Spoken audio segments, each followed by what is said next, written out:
खेसरिया दामाद बना ले रे, कृति से शादी रचा दे रे। खेसरिया दामाद ना बने तो बेटा सीधे जेल भेजता।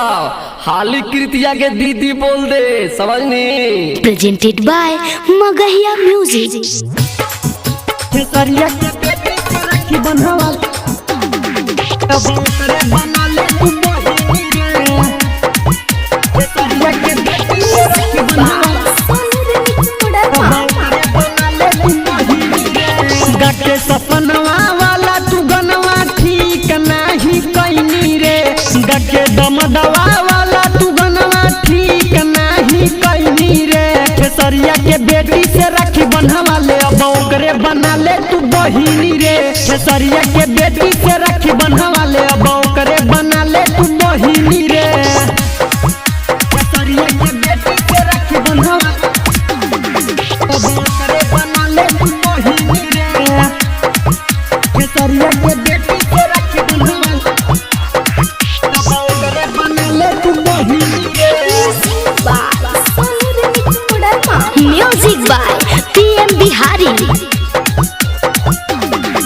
धरा जइमी जहिया गियर में छोड़ा मुहना कसबे थुरवइनी रे। धरा जइमी जहिया गियर में छोड़ा मुहना कसबे थुरवइनी रे। खेसरिया के बेटी से राखी बंधवा ले अब ओकरे बना ले तू बहिनी रे। खेसरिया के बेटी से राखी बंधवा ले अब ओकरे बना ले तू बहिनी रे।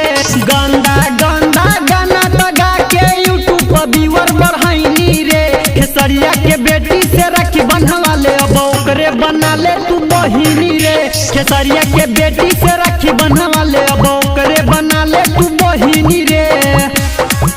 खेसरिया के बेटी से राखी बंधवा अब ओकरे बना ले तू बहिनी रे। खेसरिया के बेटी से राखी बंधवा अब ओकरे बना ले तू बहिनी रे।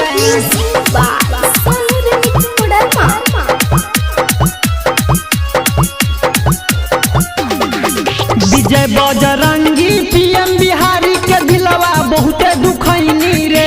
विजय बजरंगी पीएम बिहारी के दिलवा बहुते दुखैनी रे। खेसरिया के बेटी से राखी बंधवा ले अब ओकरे बना ले तू बहिनी रे। खेसरिया के बेटी से राखी बंधवा ले अब ओकरे बना ले तू बहिनी रे।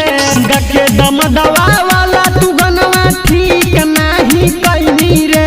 खेसरिया के बेटी से राखी बंधवा ले अब ओकरे बना ले तू बहिनी रे। खेसरिया के बेटी से राखी बंधवा ले अब ओकरे बना ले तू बहिनी रे।